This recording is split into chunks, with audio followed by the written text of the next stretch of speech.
Hi, everybody. So it is time for our exciting chat with Kristy Cambron. I'm so excited. I know you are too. It's going to be awesome. I've been a fan of Kristy's a very long time.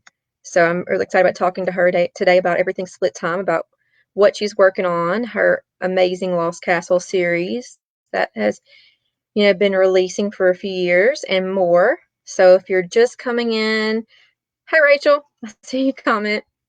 We're just going to give everybody a time to kind of, pop on. We are doing a giveaway. So it's a copy of the Painted Castle. So if you just make a comment below at all, you're entered in the giveaway. So while we're waiting for everyone to get on, I'm going to read the back cover copy of the Painted Castle. A lost painting of Queen Victoria. A library bricked off from the world, and three women separated by time, whose lives are irrevocably, I cannot say that word, I'm so sorry, irrevocably changed. There's just those words, guys, sometimes. In Victorian England, talented sketch artist Elizabeth Mead is engaged to Viscount Huxley, owner of Parham Hill. However, Elizabeth's real motive for being at Parham Hill has nothing to do with art or marriage. She's determined to avenge her father's brutal murder, even if it means a betrothal to the very man she believes committed the crime.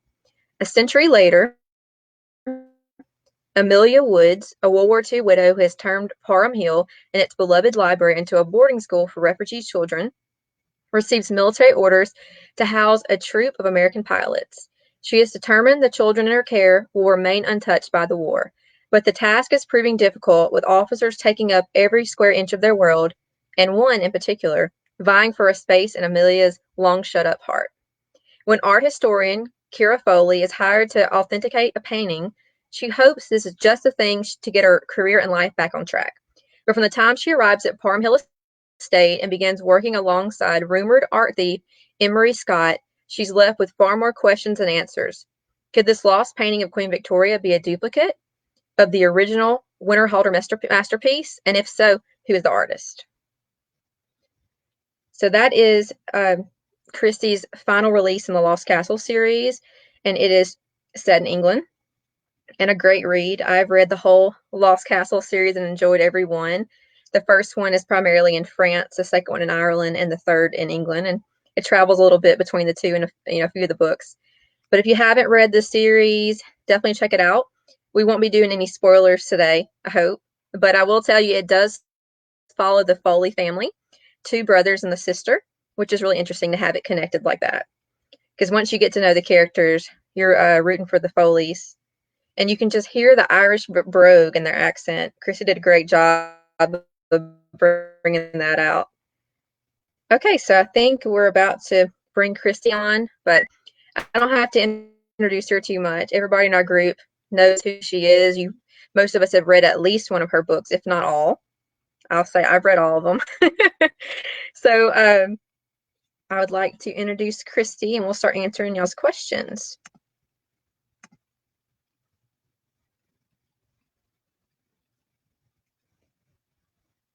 Let's see, Kristy's gonna pop up. Hi. There she is. Hey, how's it Hi, going? everybody. Oh, great. We're so How are glad y'all to have you. doing? I'm trying to read the comments. Thanks for having me. I'm glad to be here. Great. Well, yeah, we're just so excited to talk about, the final book in your Lost Castle series, but also the new stuff you have coming up. Really Right. excited about all of that, including we'll talk later about it, but your gorgeous new cover of your new upcoming release. Yeah, I don't know if we're Very allowed to exciting. have favorites. I don't know if we're allowed to have favorites, but it might be a favorite.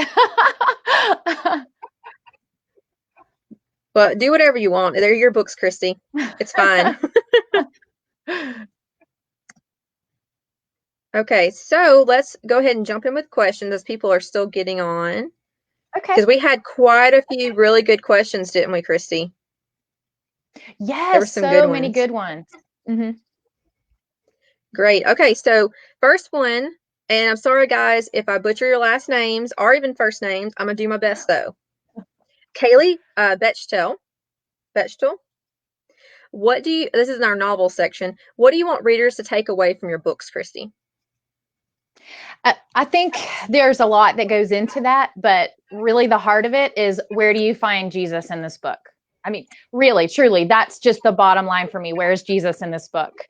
And from the first novel that I wrote, every novel has been different. That's been something that's been a bit of a surprise for me as an author. And what I mean by the difference there is the faith thread has been different for every novel. And so I have time with the Lord, and he's really direct with me about where the faith thread is to go. So my first novel was The Butterfly and the Violin, and it was about Holocaust art. And I just really felt like God had to be just like right here. You know, he had to be forefront in the story.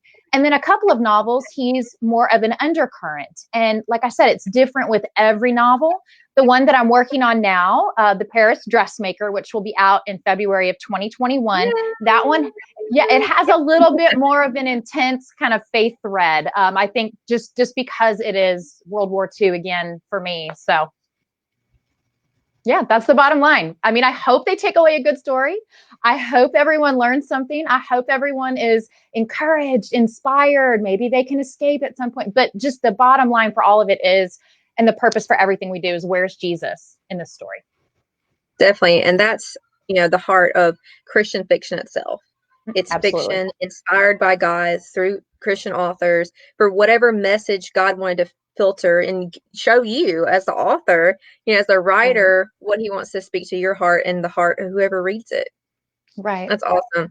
All right. Now the next one, Carrie Ann Kellogg. This is actually about the butterfly and the violin.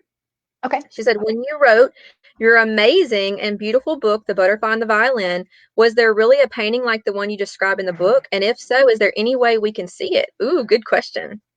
That's a great question. So you said this is from Carrie Ann? Yeah, Carrie Ann. Mm-hmm. Okay.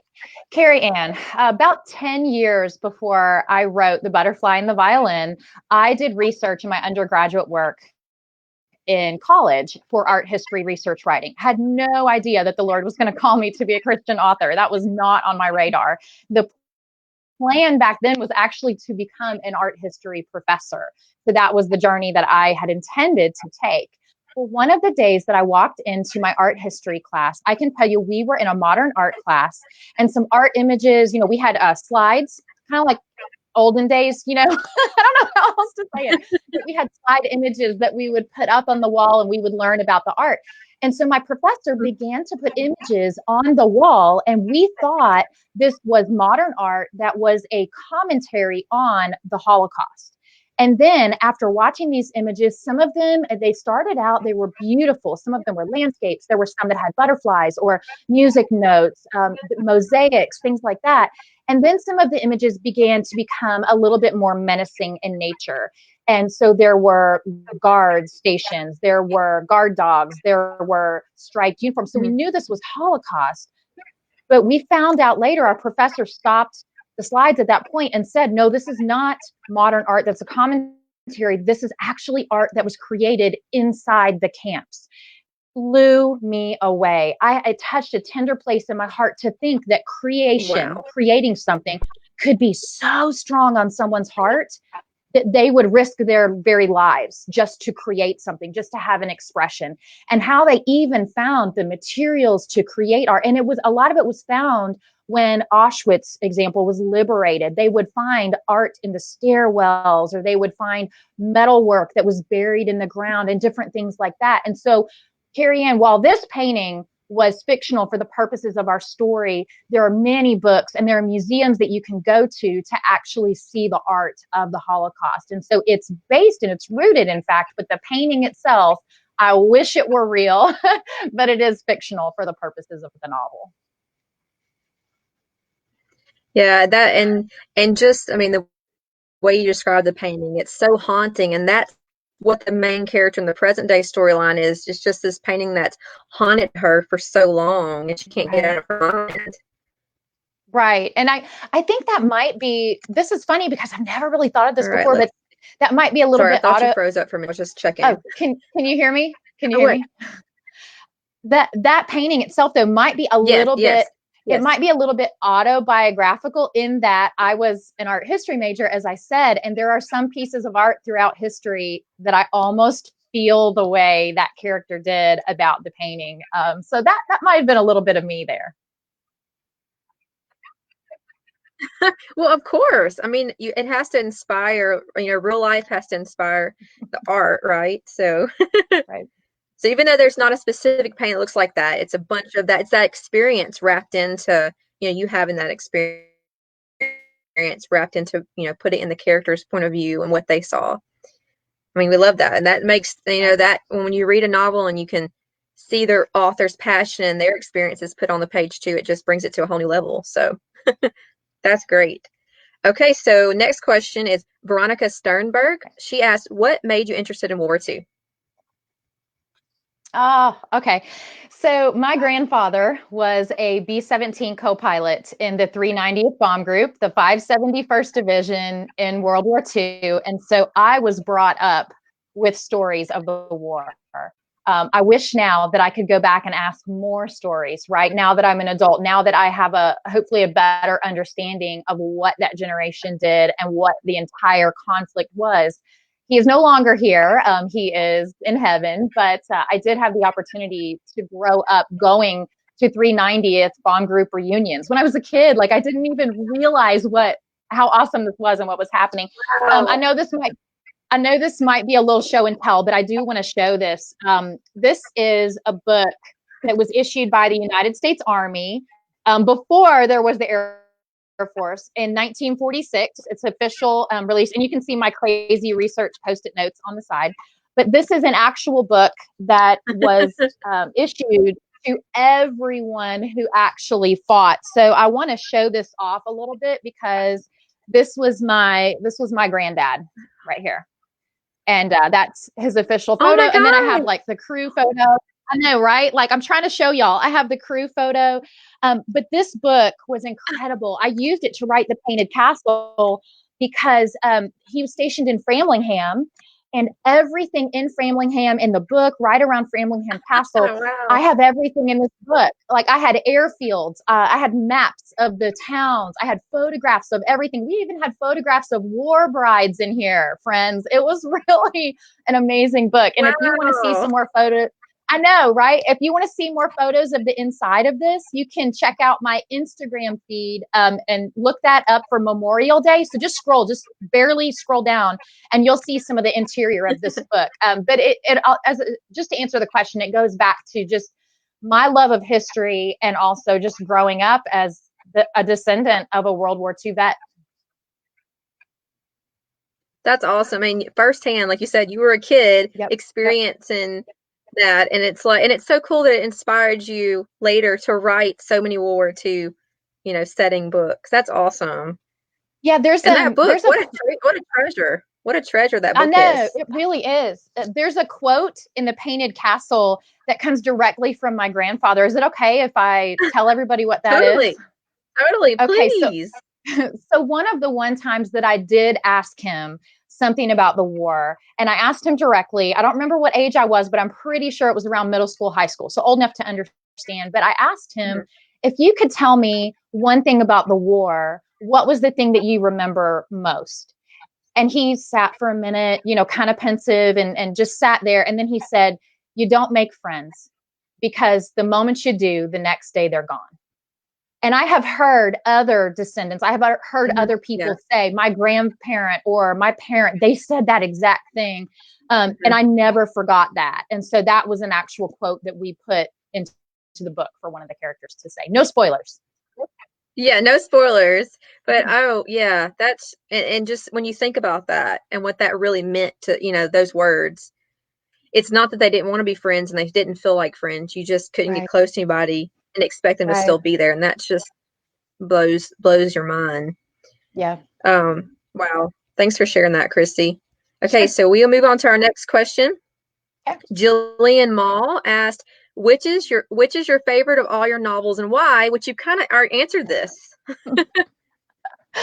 Well, I mean, the funny thing is that I think for an author, and if we have any other writer or authors here, you can tell me if I'm on point with this, but I kind of feel like the novel you're working on at the moment is your favorite novel, right?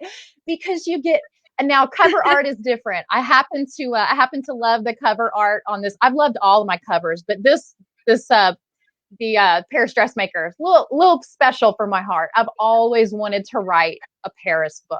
Like, to be honest, that's probably the pinnacle of my heart right now, to be able to write that. But there are the novels that I've written, there are different reasons why I love them for different times in my life, different seasons.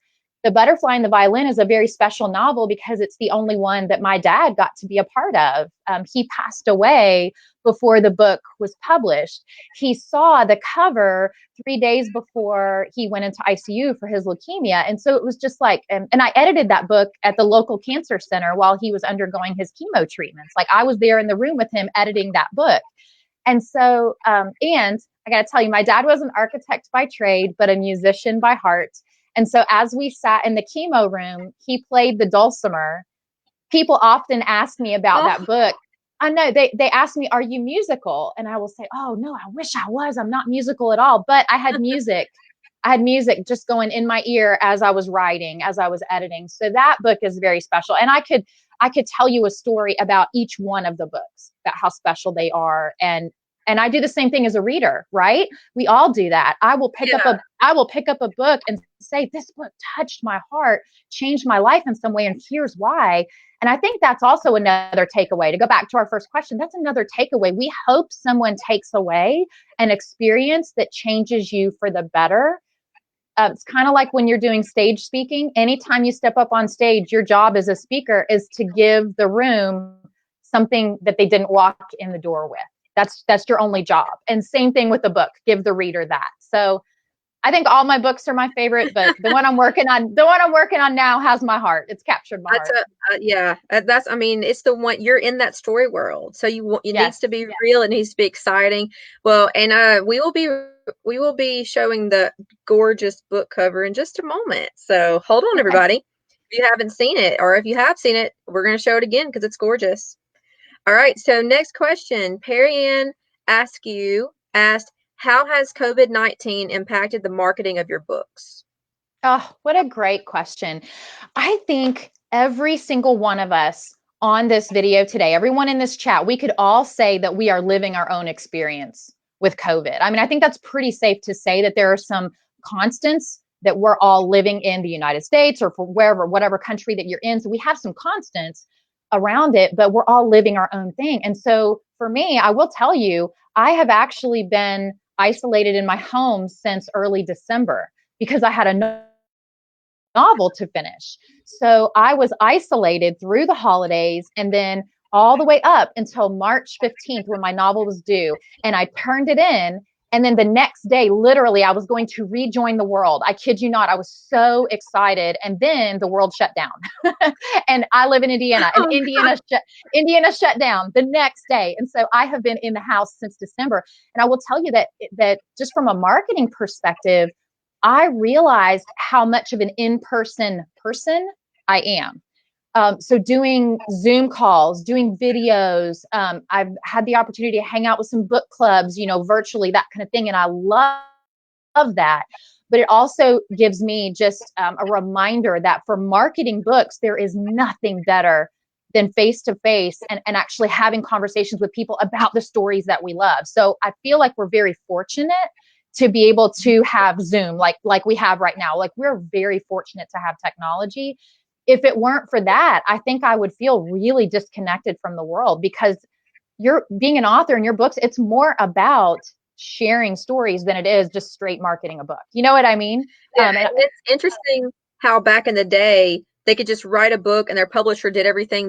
No one knew who they were. They didn't know their name. It was usually anonymous. And now it's like, we want to know what your favorite color is, Kristy. We want to know who does your hair. We have a right to know everything. And like, you got to start drawing the line, with tech. Yeah, and My favorite novel is Jane Eyre, and every time I hear someone say something like what you just said, I always think of Currer Bell and Charlotte Bronte, and you know what I mean. Like I always think about that because yeah, you could hide. You can't do that now. So for those Yeah. of us who are introverts, hello, I'm an introvert. For those of us who are introverts, it gets difficult. Yeah, definitely. That's a good question, Perry Ann. Our next question, and this is bringing us to the cover reveal. Kathy Daniel asked, Okay. can we get a sneak peek on what you're working on now or what you would like to write next? Oh, great question. That was kind of like a triple threat question. That's some good stuff there. Well, I am, as I said, I'm working on line edits right now for the Paris dressmaker. So we are in the final stages. And I have to tell you, I have just been so immersed in the world of Paris. From the novel really is from the bookends of occupation in the summer of 1940 to liberation in August of 1944. So we go from June 1940 to August 1944, and two women who are caught up in the world of fine arts and particularly fashion. So think like Coco Chanel, think high fashion during World War II. And that's the life that I've been living. And I have a problem remembering that I'm in 2020 and not 1943 because I'm so heavily immersed in Paris right now. So Hey, that's what I'm great. currently working on. Yeah. And, now, Next year and I'm also. before we reveal, sorry, go Oh ahead, yeah, go I was ahead, go gonna ahead. say I'm also doing some nonfiction right now as well. We have verse mapping Bibles that are actually going to debut in January of 2021. So it's been fiction and nonfiction at the same time. That's exciting. So when does the Paris dressmaker come out? When's its release date? You Do know we know? what? Just to be super romantic about it, because it is Paris, right? It is the city of love right around Valentine's Day. Just remember that because it's the 16th of February, but it's right around that time. So just that'll Hey, help you remember it. perfect. That's Yeah. perfect. Yeah, and now, so first of all, let's show the cover off. Without further Okay. ado, here's the gorgeous The Paris dressmaker. Woo! Look! Oh, it's pretty. It's so pretty. I just love it. Are you, the, are you the, gonna? Is this gonna be like poster size on your wall in your office, Kristy? Do you think? Perhaps. And here is the remarkable thing that we can change as we age, right? For Yes. years, for years. And my friends who are here, if they're in the chat, they will attest to this. My least favorite color was pink. My least favorite cover was pink. And even so, like The Lost Castle is pink, right? Uh-huh. I Yeah. loved this cover. I had a hand in It's choosing this gorgeous. cover. So the funny thing is, as you age, you can change. And even my first couple of novels, when we did the covers, the team was just so great. And they would say, oh, no, we can't put pink on the cover. Like Kristy is not cool with pink. And so we didn't do pink for a while until it felt right. This, on the other hand, I absolutely love it because it is so Chanel. Like it's that kind of Yes. classic black, white, and kind of sepia pink palette, and you've got Paris in the background. And we really wanted the cover to show exactly what you're going to get in the novel. So yes, it's World War II, but it is this really interesting play on color versus a void of color and light versus dark. And you've got the people of Paris and two women in particular who are trying to survive in the midst of this darkness that is just coming in with the Nazi regime. And we wanted the cover to reflect that. Plus, it's super girly, right? Like, I love that. So, Yeah, well, it's literally finding beauty in the middle of war, whether it's physical beauty in right. ourselves, it just embodies that. And I know you and I know your novel, so I know we're gonna have hints of that within the novel is finding beauty and truth and light, within horrible situations that you out of our You control. bet. So it's gorgeous. All right, Thank so you. we'll The put it back. team did a great So job. where Well done, design. they did, yes. Clap. Okay, so where is it up right now? It's on Goodreads? Can we say want to read it? When's it going up for pre-order? Do you know? Yes, I don't have a date for pre-order yet, but it is available. Like it's available for pre-order, but I should have said I don't know when we're going to have like advanced reader copies available just yet. Okay. That's what I meant. So you But you it is can available pre-order for on pre-order. Goodreads. Okay. And And it's on Goodreads, Goodreads. yep, go want to read. That helps, get more interest too. And of course we want to read it. So Awesome. Okay, we'll move on so we can catch all these awesome other questions. Stacy Simmons asks, "Do you have a favorite character in all the books you've written, and are any of them based on real persons?" Which we kind of talked a little bit about I, that.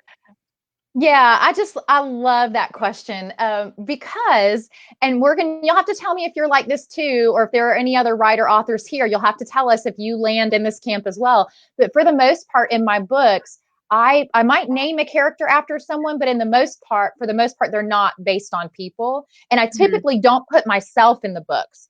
Now, if the Lord is working on something with me, like working in my heart, I might layer something in a character, like in their Mhm. motivation or in their personality. But I probably will never tell you that was me and this was me. And, I will never tell you. Yeah. So you won't know unless I say that. But given that, recently when I posted something on Instagram, again, it was that Memorial Day post, World War II, about my grandfather, we had a reader who read the Turkish version and then came over and said, "Oh, Edward, Oh is that wow. Edward from The Butterfly and the Violin?" And I said, "Well done. You are the first person to ever ask me that." And yes, that character was based on my grandfather. There was a character, Lady Vi, in The Lost Castle. She was based on my grandmother. And if you read that book, the first scene where you actually get to meet her in the nursing home, that was a true to life visit. The exact thing that happened in that visit happened with my grandmother, what she said and did. And that was the last visit that I had with my grandmother before she passed away. So I did put that in the novel. So, Oh wow. so there are some things that I will put in the novel, but I actually do. I frequently will name characters after real people. In The Painted Castle, there's a character named CB, and Siebert Byron, he works at my post office, and he had a super cool name. And I said, "I've never heard that name before. Can I make that a character?" And he's like, "A character in what?" And I said, "In a book." And he was cool with it. So I have another one that I wrote. I was at a coffee shop and had one of those days, right? It was a bad day. Someone had stolen my credit card number. I couldn't even buy a coffee. Like, we Oh tried to swipe the card, God. it didn't work. Oh The no. barista, I know, it was awful. It was awful. I was, I was upset. The barista was such a sweetheart that she opened her purse, took her credit card out, and bought my drink. And I said, "How do I thank you for that?" And I said, "Can I name a character after you? Or can I name a character for you? What name do you want?" And her name was Livy. And she said, "Well, could you do Olivia?" And I said, "You bet I can do Olivia." And then we had this character that became a huge, huge character in the novel, all because of that experience. So some people are rooted Oh, in that's fact, but mostly just awesome. name. Yeah. That's so cool. So if you ever see Kristy stranded by her coffee, you might be a character in her book. Note to self. It But I actually hope you're not happens stranded. often. That is Can I so say one more crazy. thing on Well, that was, that? yeah, sure. Yes. Yeah. In my new novel, The Paris Dressmaker, there was a British gentleman who I just struck up a conversation in the international section of the grocery store. And his name was Mr. Duckworth, and he was from Yorkshire, England. And he was so cool that I have a character who is integral to the story, and his name is Duckworth. And he came from the grocery store. So I it love it. happens. I love it. That's awesome. Okay, we're moving on. Moving along. So the writing section's next. Josie Okay. Sealer asked, "How long have you been writing, and could you tell us what the process was like for you to get published for the first time?" Sure. And I'm gonna try not to be long-winded or take us down a rabbit trail on this, because it can Hard. sound kind of long. But I'm gonna answer the first part of that question. I spent 15 years in corporate America as a corporate trainer. And so I really feel like I learned technical writing in that way. So maybe not the writing craft from a creative writing perspective, but I did learn things like sentence structure. I did learn, especially, how to develop curriculum programs. So these new hire training classes, we would write all of this curriculum, and it's a large scale project, not unlike a novel, because it takes anywhere from a year and a half to 2 years for a novel to go from idea inception then to actually being on a store shelves, or being on, a indie book, let's say indie bookshop, an indie bookshop shelves, because we like to support indie, right? Yeah. So that was for me, that was almost like a training ground. And I'm asked often, did you always know you wanted to be an author? And I already answered that earlier. No, that was not on my radar. That was totally a God thing. But I still can look back now and see that he was preparing my heart for what I'm going to do now. All those years in corporate America, I learned how to write technical, write from structure. And then he allowed me to use my degree, which was art history research writing. And what is that but writing historical fiction? That's exactly what it is. So if that helps a little bit to answer the first part of the question, the next part of the question is, and this really, if you ask the question because you're a writer and you're on the road to publication, that hits a tender spot in my heart. I really do have a big heart for the aspiring authors because I was there. And so many other author friends you'll hear us all say the same thing. And I continually go back to everyone's journey is different. So when I tell you what my journey was like, it does not mean that yours is going to be better, worse, whatever. Like your journey with the Lord is your journey to publication with him. So for me, when I started out on this journey, it was the Lord just impressing upon my heart. I had said for years, I want to be a Christian author. I want to be a Christian author. I want to be a Christian author. I wrote it in the margins of my Bible right next to Matthew 21:22. If you believe, you will receive whatever you ask for in prayer. And I would over and over and over, I would say that for years without any action behind it, without any thought that I could do this. I am small town Southern Indiana, my friends, and I got B's in English. There is no reason why I should have jumped out in publication if not for God. And so when I started writing, I went to the annual ACFW, American Christian Fiction Writers Conference. My first one was in St. Louis in 2011. I knew nothing. I knew pretty much no one. And I just went in there and I was so green and I was so nervous and I made every mistake in the book and I embarrassed myself all over the place, fangirling, tripping over agents and editors and things. And, but I signed with an editor, after about a month. We had, not an editor, sorry, an agent. We had 2 agents offer to represent us. And then I had a pretty big dry spell, 2 years of rejections. And every time I pretty much entered a contest, it was crash and burn. The feedback is helpful. The feedback's good that you get from the judges, but it was hard. And sometimes for me, it was like, I didn't have enough confidence to keep going, and then surprise, surprise, I would final in a contest, didn't win yet, but I would final in a contest. And that was just a thimbleful of confidence to keep going. And then, so after that, we finally get to this point where I feel the Lord telling me to write a book about the art of Auschwitz. It was heavy on my heart. And I was working in corporate America. This is a crazy time of my life, but I was pregnant with our 3rd son. And I was working anywhere from like 60, 70, 80 hours a week. Like I was so busy. Oh my gosh. I know. To think back, y'all, if you're aspiring and you got to do what you got to do. And I would write on Friday night, all night with a pot of coffee. And then I would write on Saturday night, all night with a pot of coffee. And then I would restore on Sunday and go back to work on Monday. You got to do what you got to do. And so I wrote there. I write most nights until 1 a.m. because I have a toddler and I have a day job. Right. And I have to sleep. Like my husband and I take turns sleeping late on the weekends. So, yeah. I mean, if it's on your heart, you'll do it. You'll do it. And so when I felt like I was supposed to write this book on the art of Auschwitz, I went on maternity leave and I said, okay, I'm going to take, I can't even believe this, but I'm going to take 2 days off with a newborn. I'm going to take 2 days off. And then, so I would be up in the middle of the night and I wrote the majority of that novel on my iPhone because it was the only time that I had. And I would hold him and I would like hook the bottle and him right here in my left arm. And I would type chapters on my phone. And the book just kind of came out after that. And I really do believe in writing conferences and writing communities. Number one, like ACFW, I really believe in it. And then secondly, I believe in unpublished writing contests, because even if you crash and burn like I did, you're going to get great feedback and you're going to get better and you're going to gain confidence. And then the no's are going to start to turn into really good no's, right? Like the editors are going to start to say, this isn't right for us right now, but you're a good writer and we want to see the next thing that you've got. And then that's what happened for me. And they want to see that you're not giving up. That you're right. facing rejection and you're getting better and it's challenging you and you're listening to the feedback right. you're getting. Right. That's great. And they want that heart passion too. So I entered an unpublished writing contest And surprise, surprise, I forgot about it. I thought I was going to crash and burn again, but I won the contest.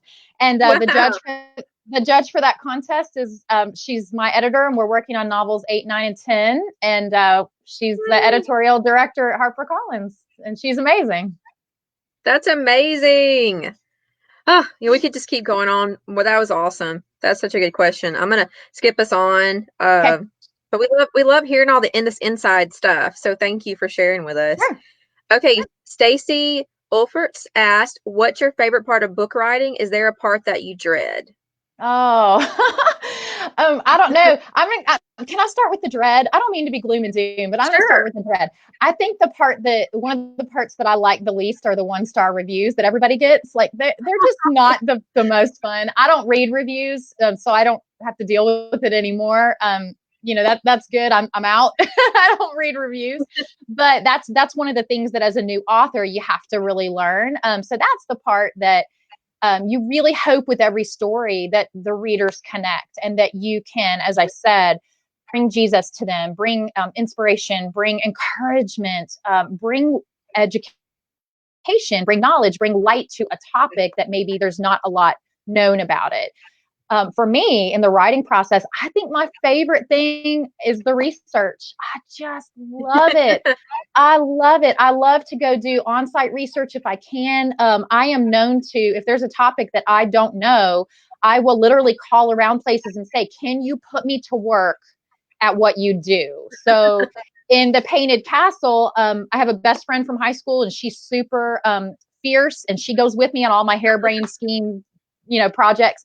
And we went to a honeybee farm. Like we went to a working honey farm and learned all about bee making. And we actually like held the bee frames, and there were bees flying all around.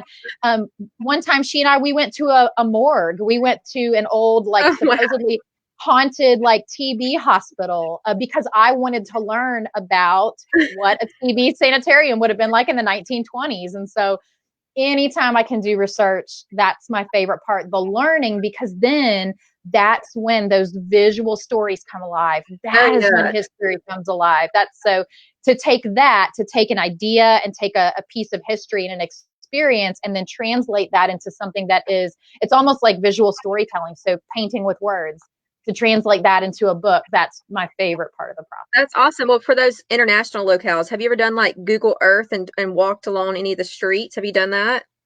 Yes, I love that. I love It's especially YouTube. So awesome. for the Painted Castle, I got to tell y'all what I did there. Framlingham. I couldn't get over to Framlingham to do research at the time I was writing this novel. I found this amazing cyclist video, and I think it had only been watched by like 4 people, but I watched it like 100 times because it was a cyclist, and he had a camera on his helmet, Like and a GoPro, like a GoPro he camera. yeah, and he was cycling all over Framlingham, and I was following along the video, like, okay, here's the church, and if you turn right, like, here's the pub. Awesome, I got it. And I was following on Google Earth, so everything in the novel was factual because of this cyclist. I mean, who would have thought? I wish I could meet him and thank him because it was I so love cool. So yes, it. You should yeah, you should try to get Hutch and send him see if you can send him a copy of the novel and be like, you helped map this out. I appreciate you. And your he cycle. did. Yeah, He did. YouTube for researchers. I mean, we're not wanting factual, like, history facts, but for things like visuals in a park or in a city Right. or down a road. I mean, like, I'm writing my current split time novel I'm writing has India, and I've not been to India. So I've been watching any tourist videos in the area where I'm writing and reading firsthand accounts and stuff. But the Oh, videos, just love it. seeing it, it's so Yeah. helpful. And Google Earth too, to be able to walk down the street, in Yep. London or in Germany or South America, wherever your story's taken you, or Canada, down the street. Yep. So those are great tools technology has brought us. Awesome. Okay, so Andrea Johnson asks, how do you develop your characters? Oh, what a great question. I've heard of different techniques. Sometimes if you have a character, you can almost interview that character as if you're sitting, you're in the journalist chair and you're sitting across from the character and you're asking them about their motivations. I've tried that. Didn't really work for me. um, Truly, if you all have ever heard of the plotters versus the pantsers, I am Mhm. 100% in the pantsers camp. Like just full out, have no clue. So the character development, literally the characters develop as I am writing them. And it's so funny. I have a novel that I was working on, and I was chatting with my mama, and I said, Mom, I've only got 2 chapters left to go, and I don't know who the villain is. Like, I don't know. That's how much I don't plot. And so for me, it's almost like walking in the character's shoes. Again, I love just immersive storytelling where you are getting the five senses involved, and you're like, you're almost just stepping right into it, into that person's shoes. And so the characters for me, they just develop as you go, as you're learning history, as you're seeing the world through their eyes. It's kind of funny, but the characters will almost tell you who they are, and they will tell you what their I love motivations are. They it. will, yeah.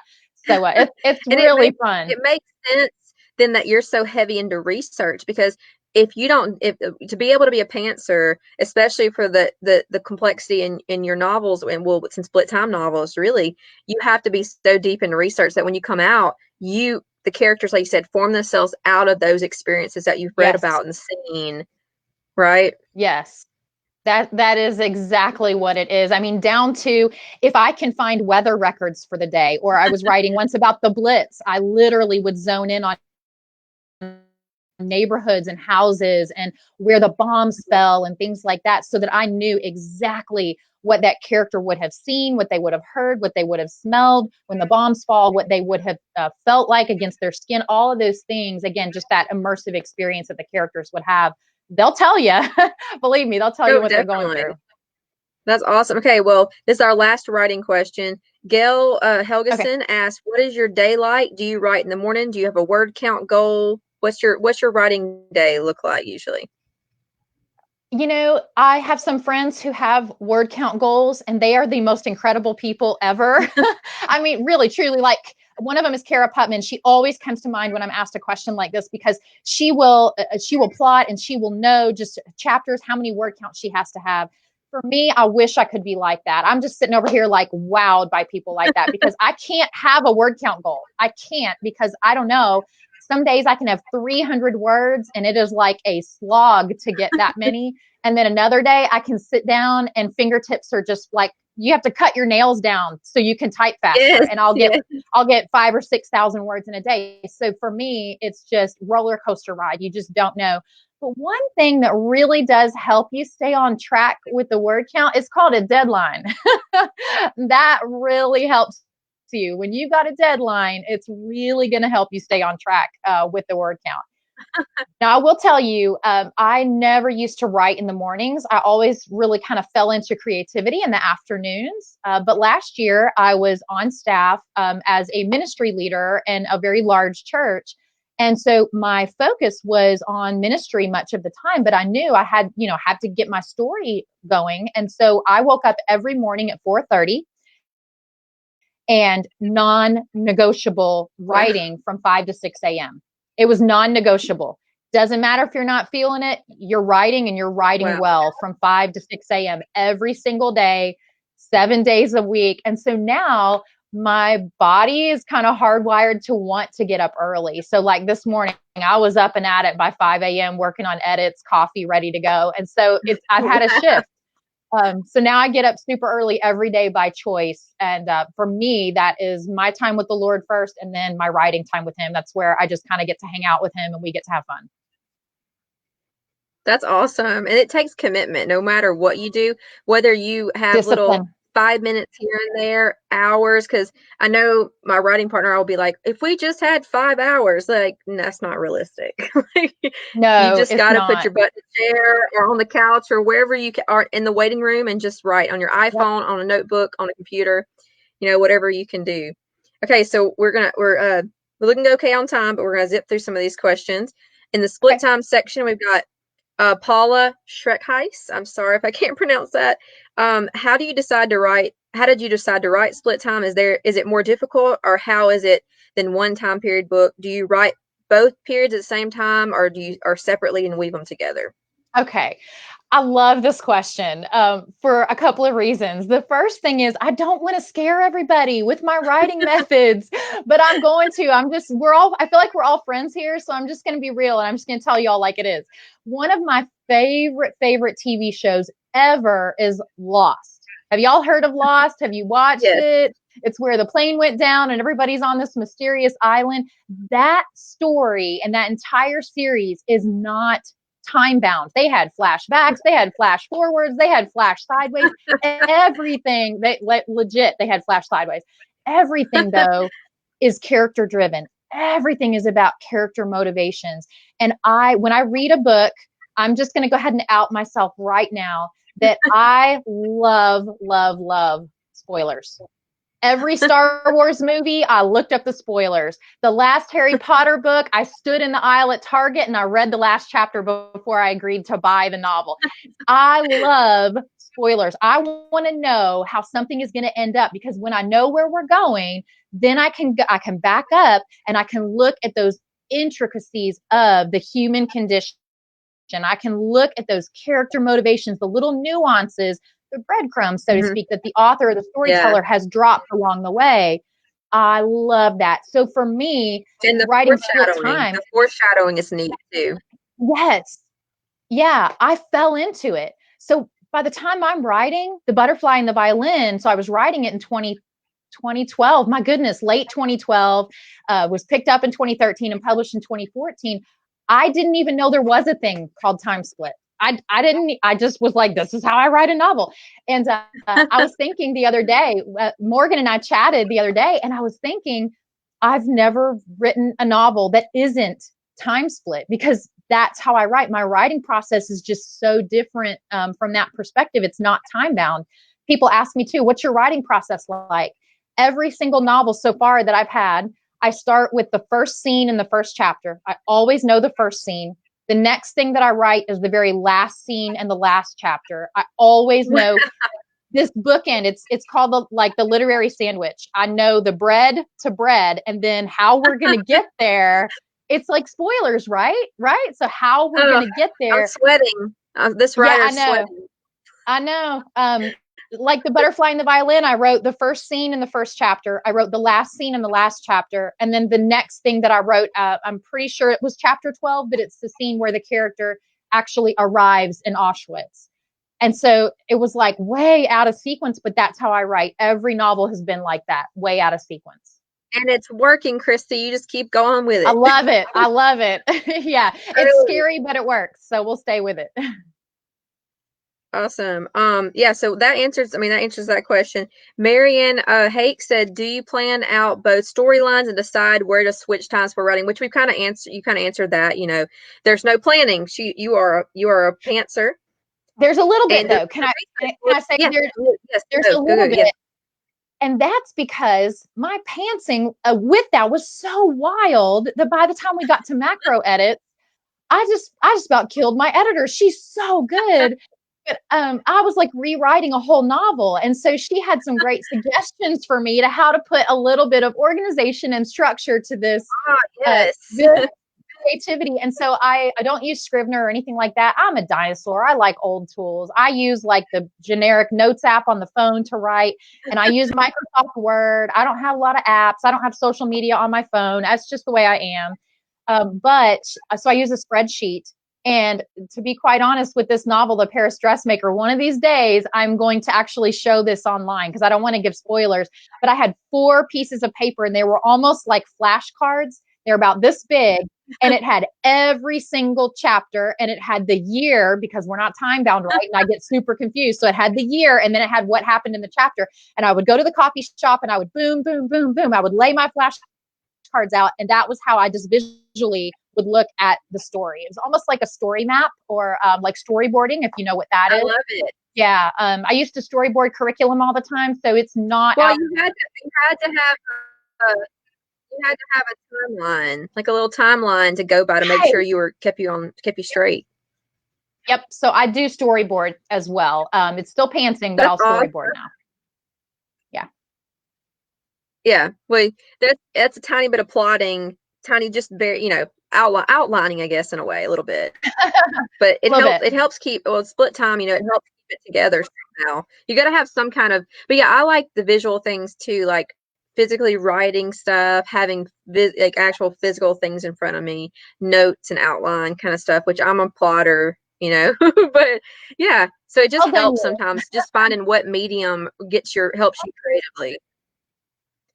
Sure. Okay, so well, we've already answered my question, which was next. So let's skip on to research. Eugenia Carolina asks, or Carolina, how long does it take on average to do research for each book that you've written? Yeah, it depends. I mean, I have been told that there are all different kinds of writers, but there are different kinds of researchers too. And I think that goes really into knowing yourself, knowing your personality type, knowing how the Lord made you, and knowing how you learn best.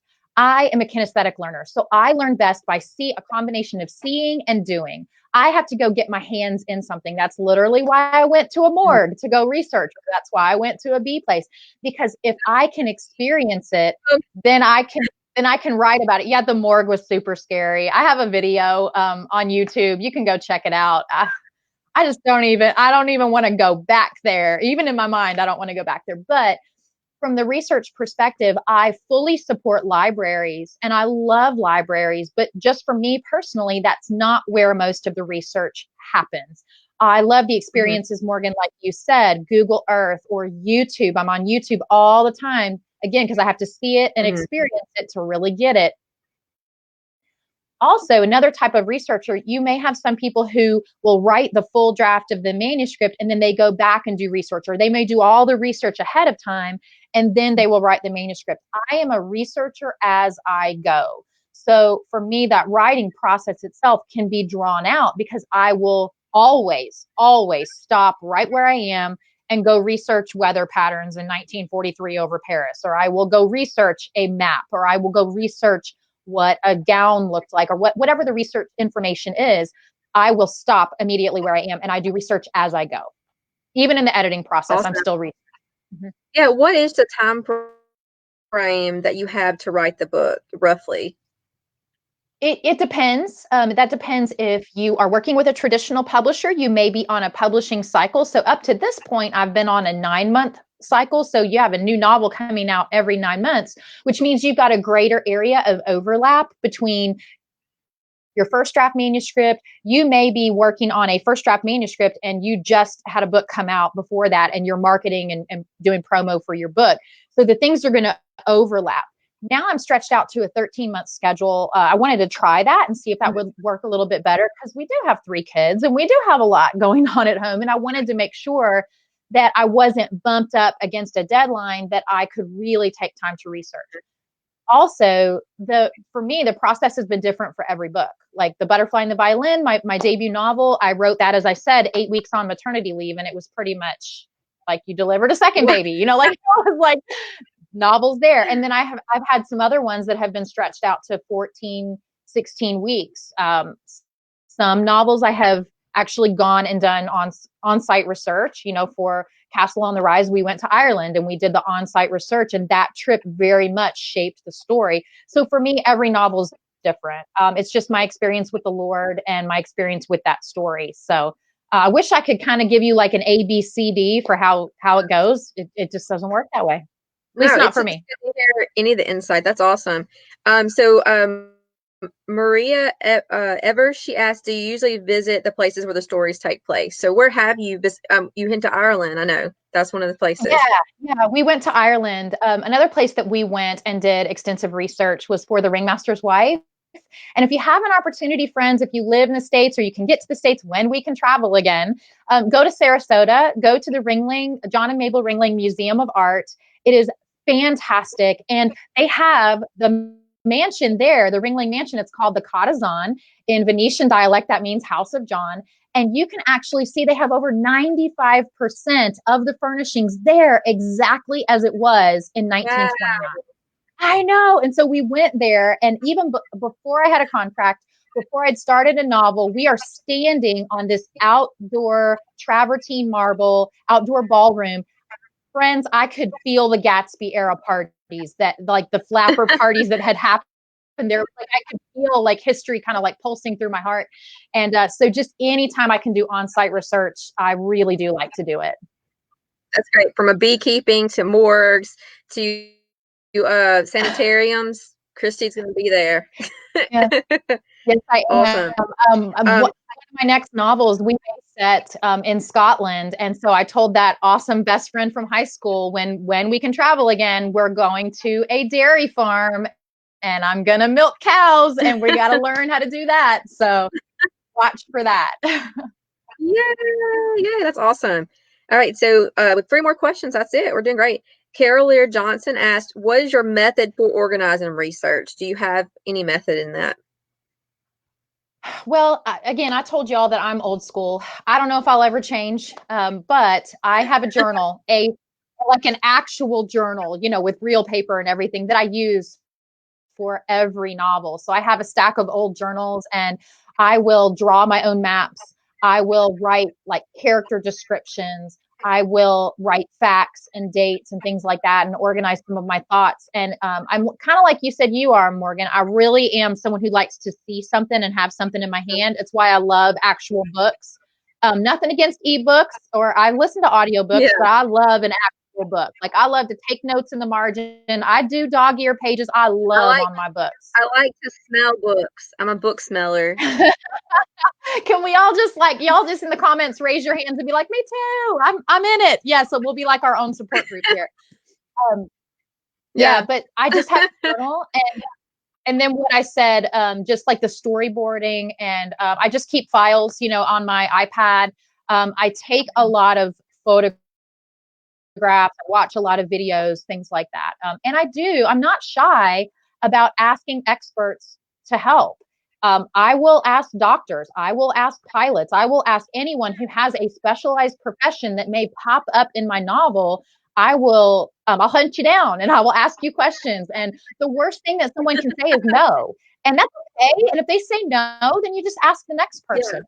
For The Lost Castle, I knew nothing about winemaking, nothing. And so I wanted to go to a vineyard and learn how to make wine. Can you just picture? I wanted to be Lucy from I Love Lucy when she was in that vat and she was like stomping on the ground. I didn't get to do that. That's still on my bucket list. But I reached out to like 10 vineyards, and most of them I didn't hear back from. And there was one vineyard, y'all, I support Arrington Vineyards in Tennessee. They were amazing. They let me come right in. I went with my agent. She flew in, and we had a day together, and we went to the vineyard and we learned behind the scenes winemaking. So for me, it's just a combination of how I learn and what works best. That's awesome. I love it. All right. Cindy Pye asked, "Do you have any personal connection with any of your books, as in genealogically?" Oh, what a great question. Okay, I'm just gonna tell y'all I wish I was Irish. I'm not. Like I poured over our ancestry. I'm like looking because when we went to Ireland, I left a part of my heart there. And I found a part of my heart that was there that I didn't even realize it was. So my husband's family, they are Irish, which means that our children are part Irish, and which means that I am not. And so I'm a little crushed by that. But yeah, I do tie in this love of England. In our family, we are English, Welsh, French, German, and so there's a combination of that. And looks can be deceiving, but I am also of Native American heritage, Cherokee on one side and Mohawk on the other, Canadian Mohawk. And so I love to tie in anything that I can. In fact, I was even thinking at some point, just from everything that I learned in my art history studies, I would love to write something that does have a Native American storyline. So if that was kind of the question that you were asking, yeah, it's pretty big on my heart Oh yeah. to include. Yeah, I think, well, I mean, and that's a question that, of course, being an American reader, American writer, we have such mixed heritage. Unless we are first, second generation American, it gets closer. But most of our families have been here for hundreds of years. I know my family, I'm in Louisiana. My family in Louisiana goes back to the 1600s, coming from France to New Orleans. It's crazy. Wow. But Yeah. there's so much stories in our own family histories as writers that we can tap into on any level. It's really interesting. So good question, Cindy, and great answer, Kristy. Yeah. All right, our last question is from Connie Shrugs. What Scruggs, sorry, Connie. What resources do you use for research? Do you ever get to speak with experts on the subject? You kind of talked about this too. Right. I guess for experts, who is one of your favorite experts that you've talked to on a subject? Well, one of the things that I love to do, other than to go talk to people who specialize in an area, because let's just be honest, most of the time they just want to share their passion with someone. Like I think to when I went to that honey farm, the owner of the honey farm was like a fourth generation honey farm person. I don't know what their official title is, but it was incredible. It was incredible. And they're passionate to talk to you. They're passionate when someone shows interest in something that they have made their lives work. So if you can go talk to someone who's on the front lines of whatever your topic is, and they're the ones who are doing that thing day in and day out, they're amazing to talk to. They are really going to help you get to the nuts and bolts of your character. Another place that I really love to go to is to utilize our universities. I can't tell you how I'm a graduate of IU. I can't Mhm. tell you how many times I've gone back to the universities and just reached out to professors. And again, the worst thing they could do is say no. And no one said no yet, especially when I say, hey, y'all, I'm an IU grad. And they're so excited to have a former student come back. And they're so helpful. In fact, in my novel right now, I'm working with a former French professor of mine to help me with the French translation in the novel. So universities are a fabulous place to go to make sure that you have a reputable, educated resource.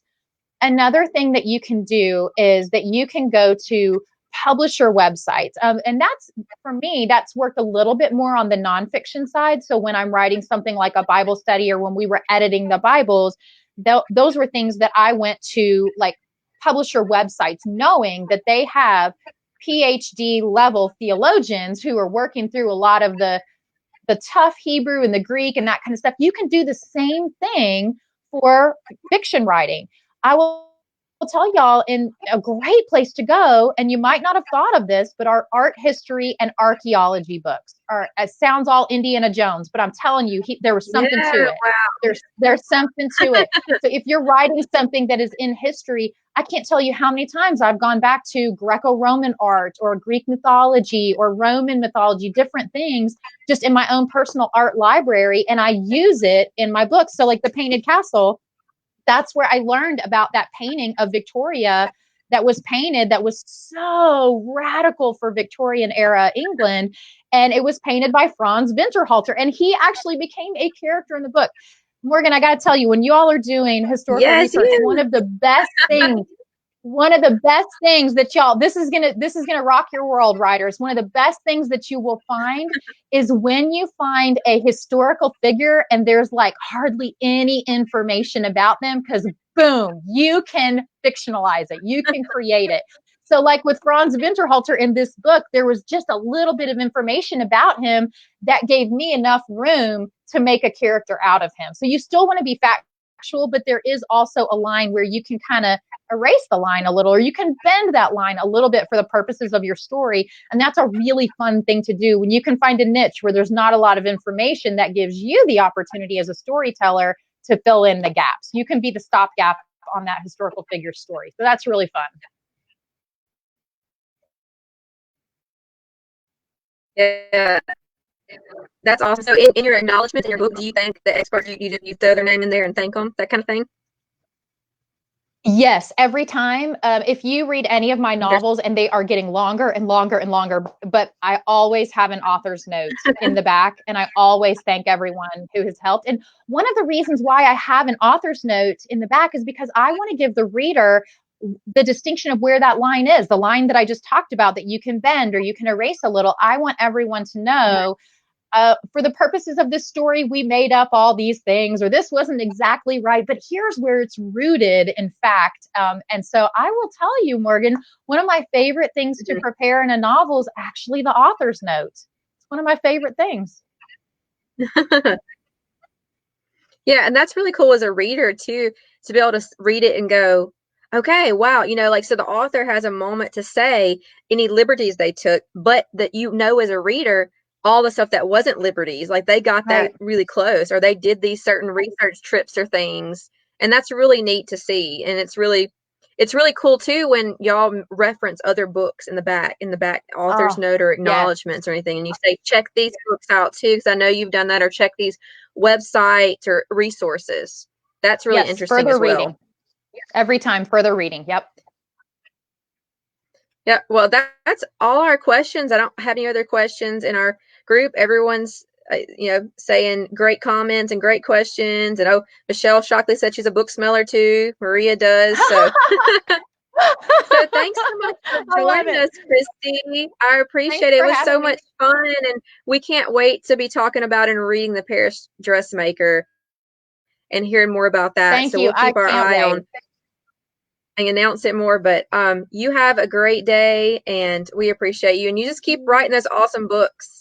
I will try. Thank y'all. Bye, Kristy.